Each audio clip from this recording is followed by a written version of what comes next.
আজকে বাংলাদেশের দিকে চোখ মেলে খোলা চোখে তাকান। আজকে সমস্ত ইসলামিক এবং দেশপ্রেমিক শক্তি ঐক্যবদ্ধ হয়েছে।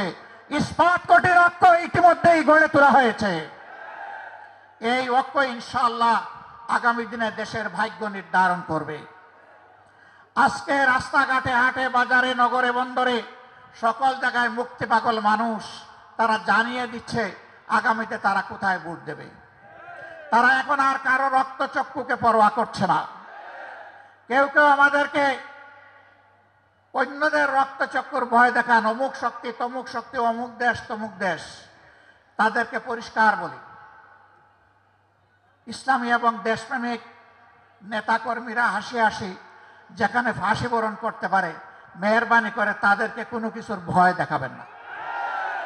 আমরা ভয় করি শুধু আল্লাহ তাআলাকে। বাকি যাদের কথা বলেন তাদেরকে আমরা কোনো